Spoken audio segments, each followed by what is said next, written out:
आप देख रहे हैं जय भारत टीवी। अब परीक्षा पत्र घोटाले का नहीं रह गया है, प्रश्न पत्र घोटाले, भर्ती घोटाले का नहीं रह गया है। ये सवाल है सरकार के ऊपर विश्वास का। अब यूकेपीएससी का जब मेन शुरू हो जाएगा, फिर इंटरव्यू में बोली लगने वाली है। पीसीएस प्री में जितनी भी धांधलियां हुई हैं, वो धांधली उजागर न हो। उसमें कई चहेतों के अधिकारियों के बच्चे भी हैं, अधिकारियों के रिश्तेदार भी होंगे, हमारे मंत्री नेताओं के भी रिश्तेदार और परिचित लोग होंगे। ये आंदोलन हर एक बॉबी पवार का है जो वो परीक्षा देने जाता है और ठगा जाता है।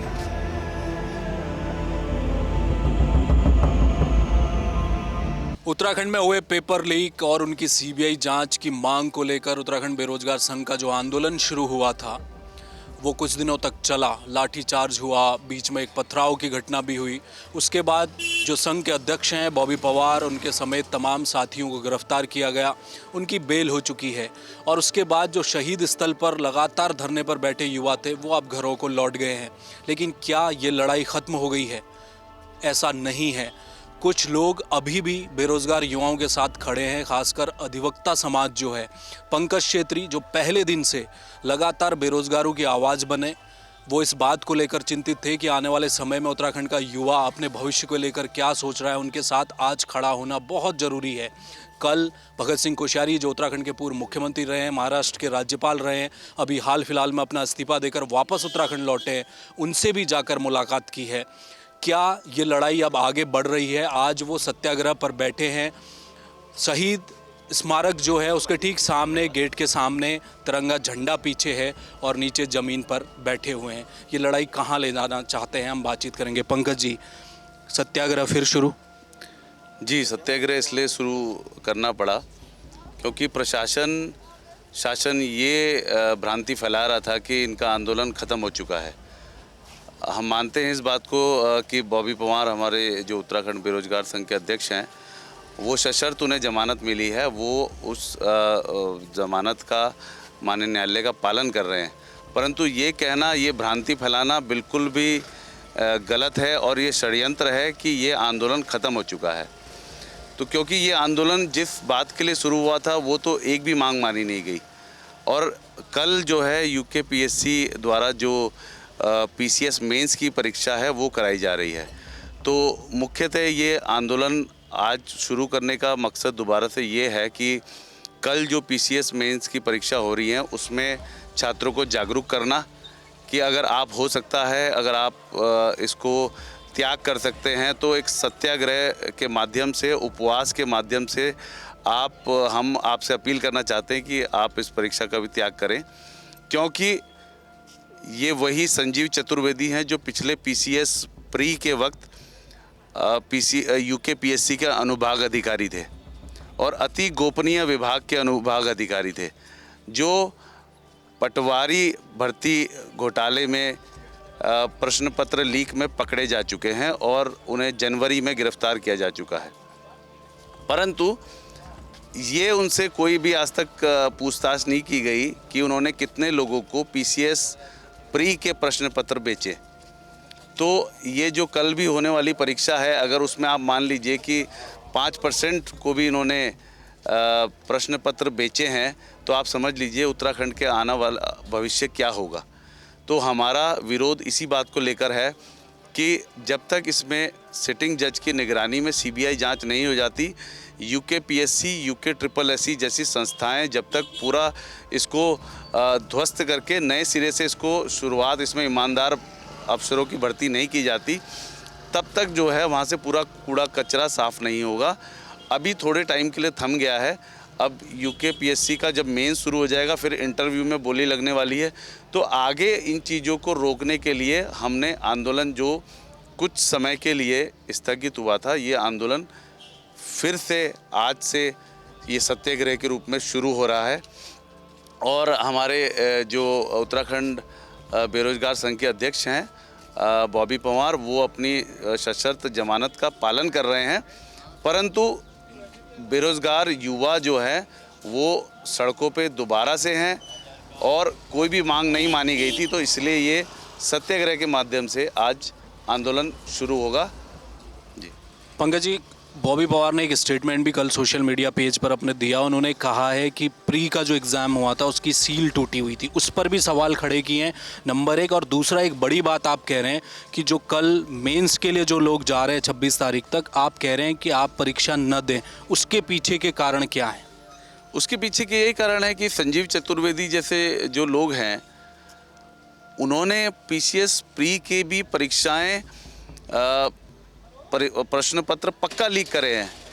उनसे कोई बात ही नहीं हुई इस बारे में। इस बारे में पुलिस ने क्या कार्रवाई करी, उनको लोगों की शिनाख्त की गई, वो लोग कौन थे, इसको पूरे मामले को दबा दिया गया है।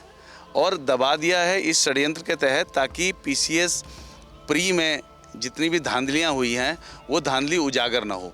उसमें कई चहेतों के अधिकारियों के बच्चे भी हैं, अधिकारियों के रिश्तेदार भी होंगे, हमारे मंत्री नेताओं के भी रिश्तेदार और परिचित लोग होंगे। तो जितने भी ये प्री में जो परीक्षा हुई है वो भी संदेहास्पद है। तो इसको भी प्री की जो परीक्षा थी उसको भी इन्होंने जो कल मेंस करा रहे हैं वो भी पूर्ण रूप से संदेहास्पद है, क्योंकि गोपनीय विभाग के अनुभाग अधिकारी अगर एक प्रश्न पत्र लीक करते हैं तो क्या गारंटी है, कौन गारंटी लेता है? पहले जिम्मेदार प्रशासन में से कोई गारंटी ले और बताए कि हम गारंटी लेते हैं कि उसमें प्रश्न पत्र लीक नहीं हुए हैं। बॉबी पवार जी ने भी कल जो सोशल मीडिया पे उसकी सील जो प्रश्न पत्र की थी प्री की, उस पर प्रश्न चिन्ह लगाए हैं और वो सभी पुख्ता हैं, वो लोगों को पता है, सारे जो अभ्यर्थी हैं उनको भी पता है। और वो बहुत अधूरे मन से, बहुत ही मरे मन से ये परीक्षा दे रहे हैं। क्योंकि अब आप ये बात समझिए कि ये सवाल अब परीक्षा पत्र घोटाले का नहीं रह गया है, प्रश्न पत्र घोटाले, भर्ती घोटाले का नहीं रह गया है। ये सवाल है सरकार के ऊपर विश्वास का। बच्चा 5-5, 6-6 साल अपनी तैयारी करता है, कोचिंग इंस्टीट्यूटों में किराए के कमरों में रहते हैं, संघर्ष करते हैं, मेहनत करते हैं। काश्तकारों के मध्यम वर्गीय, निम्न मध्यम वर्गीय परिवारों के बच्चे हैं, उत्तराखंड परिवेश के, हम लोग भी निम्न मध्यम परिवारों से आते हैं। तो वो बच्चा जो 6-6 साल तैयारी कर रहा है, उसके बाद जब वो बैठता है परीक्षा में तो संजीव चतुर्वेदी जैसे अधिकारियों के जब नाम आते हैं, अति गोपनीय विभाग के जो गिरफ्तार होते हैं, और उसके बावजूद भी उनसे पीसीएस जैसे जो दूसरे नंबर के दर्जे के अधिकारी बनने वाले हैं उत्तराखंड में, जो दूसरे नंबर के अधिकारी हैं जो पूरे प्रदेश को संभालेंगे, क्या वो इस प्रकार से भ्रष्टाचार की भेंट उत्तराखंड को नहीं चढ़ाएंगे जो करोड़ों रुपए देके परीक्षा पास कर रहे हैं? प्रश्न पत्र लेके करोड़ों रुपए में जो अधिकारी बनेंगे वो उत्तराखंड के भविष्य के साथ क्या करेंगे, इसकी चिंता को देखते हुए हमें ये आंदोलन करना पड़ रहा है। पंकज जी, कल आपने पूर्व मुख्यमंत्री भगत सिंह कोश्यारी से मुलाकात की और उनका एक रसूख है उत्तराखंड की राजनीति में, वयोवृद्ध नेता हैं, सत्ता पक्ष के से आते हैं। क्या बातचीत हुई है उनके सामने, आपने क्या क्या बातें रखी और कोश्यारी जी ने आपको क्या आश्वासन दिया? देखिए, कोश्यारी जी हमारे उत्तराखंड के वयोवृद्ध नेता हैं और जो द्वितीय हमारे मुख्यमंत्री भी रहे हैं, और उस नाते हम उनसे मिले क्योंकि अब वयोवृद्ध नेता जो सबसे पुराने हैं कोश्यारी जी हैं। हरीश रावत जी से भी हमारा मिलने का कार्यक्रम है इसके सत्याग्रह के बाद। तो जितने भी वयोवृद्ध नेता हैं, जिम्मेदार लोग हैं हमारे, उनसे हमें मिलना पड़ेगा इस मामले में। तो इसी सिलसिले में हम, ये कोई बीजेपी या कांग्रेस वाली बात नहीं है, जो भी हमारे पुराने जिम्मेदार नेता हैं जो इस जिम्मेदारी को समझते हैं कि बच्चे सड़कों पे पिट रहे हैं, और मैं समझता हूँ कि भगत सिंह कोश्यारी जी वयोवृद्ध नेता हैं, बहुत पुराने नेता हैं, बच्चों की भावना, उत्तराखंड का भविष्य समझते हैं और उस पर हमेशा चिंतनशील रहते हैं। तो इस उद्देश्य से हम उनसे मिले और हमने बताया कि आपकी सरकार किस प्रकार छात्रों को प्रताड़ित कर रही है। तो उन्होंने हमें आश्वासन दिया कि वे जल्दी इस संदर्भ में अपने स्तर पर अपने केंद्रीय नेतृत्व से वार्ता करेंगे और बच्चों का भविष्य सुरक्षित हो, बच्चों का भविष्य क्लास में गुजरे, ना कि सड़क पे लाठी डंडे खाने पे गुजरे। इस पर वो अपने केंद्रीय नेतृत्व तक हमारी बात पहुंचाएंगे। उन्होंने हमें आश्वासन दिया है और जल्द ही इस पर कुछ कार्रवाई होगी, उन्होंने हमें आश्वासन दिया है। पंकज जी, सत्याग्रह आपने नाम दिया है और उसी तरह गांधी के स्टाइल में आप बैठे हैं, लेकिन किताब भगत सिंह की पढ़ रहे हैं, तो दोनों तरफ से क्या क्या चीज़ें ले रहे हैं? देखिए, गांधी जी और भगत सिंह जी से हमें दोनों से हमें सीखने को मिलता है बहुत कुछ। अभी जो ये वक्त है, अब जो काले अंग्रेज़ तो चले गए हैं, भूरे अंग्रेज आ गए हैं, तो इनसे हम शांति से भी वार्ता करेंगे, गांधी जी के तरीके से भी हम गांधी जी के तरीके से वार्ता करेंगे, फिर हम भगत सिंह जी के जो आदर्श हैं उनका भी अनुसरण करेंगे।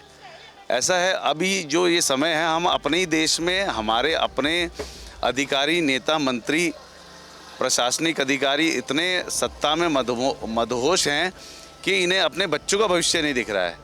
ये अपने बच्चों को, अपने बच्चों को, अपने प्रदेश के बच्चों को, क्योंकि उत्तराखंड कोई ऐसा प्रदेश नहीं है जो उत्तराखंड बना है कुछ उद्देश्य से, पृथक जो प्रदेश बना है एक उद्देश्य से बना है। तो इसीलिए उत्तराखंड में मैं समझता हूँ कि हमें गांधी जी के विचारों का भी अनुसरण करना चाहिए, और अगर ये सीधे तरीके से नहीं माने तो फिर हम भगत सिंह जी के विचारों का भी अनुसरण करते रहेंगे इसमें, क्योंकि हमारे क्रांतिकारियों ने हमें यही सिखाया है कि अपने अधिकारों के लिए हमें लड़ना होगा। मुख्य बात जो है कि अपने अधिकारों के लिए लड़ना होगा। तो उसी के संदर्भ में आज हम यहाँ बैठे हैं और ये लड़ाई लड़ेंगे। सरकार किसी गलतफहमी में न रहे कि ये आंदोलन बॉबी परमार भाई को जेल में डाल के और जमानत पे सशर्त रिहा करके ये आंदोलन ख़त्म कर देंगे, क्योंकि ये आंदोलन हर एक बॉबी परमार का है जो वो परीक्षा देने जाता है और ठगा जाता है। हर एक वो अभिभावक बॉबी परमार है जो अपने बच्चों को 6-6 साल की तैयारी करवाता है और बाद में उसे पता चलता है कि वो लुट पिट गया है और प्रश्न पत्र लीक हो गए हैं और उनके बच्चे का उसमें नंबर नहीं आया है। कई बच्चे इसमें ट्रॉमा में चले जाते हैं, कई बच्चे जो हैं इसमें गलत आत्महत्या जैसा प्रयास भी करते हैं विफल होने के कारण। तो ये आंदोलन केवल छात्रों का ही आंदोलन नहीं है, ये अभिभावकों का भी है, ये प्रदेश के उस हर एक व्यक्ति का आंदोलन है जो इस प्रदेश का भविष्य चाहता है उज्जवल और इस प्रदेश को बचाना चाहता है। तो ये है पंकज शेट्टी, अधिवक्ता हैं, इसी कोर्ट में प्रैक्टिस करते हैं, लेकिन आज शहीद स्थल के बाहर ज़मीन पर बैठे हैं, सत्याग्रह चल रहा है, साथ में भगत सिंह को पढ़ रहे हैं। इशारा साफ है कि गांधी के तर्ज पर आंदोलन होगा, अहिंसक आंदोलन होगा, लेकिन जब वक्त आएगा तो भगत सिंह की तरह भी व्यवहार किया जा सकता है, क्योंकि युवाओं के भविष्य का सवाल है। पूर्व मुख्यमंत्री भगत सिंह कोश्यारी से मुलाकात हुई है, वहाँ से आश्वासन मिला है। बॉबी परमार सशर्त बाहर है बेल पर, वो किसी इस तरह के स्थल पर आकर आंदोलन नहीं कर सकते, इसीलिए पहले दिन से जो युवाओं को समर्थन कर रहे थे अधिवक्ता पंकज शेट्टी, वो अब सत्याग्रह के रास्ते पर डट गए हैं। कैमरा मयूर उपाध्याय के साथ हेमभट्ट, जय भारत टीवी।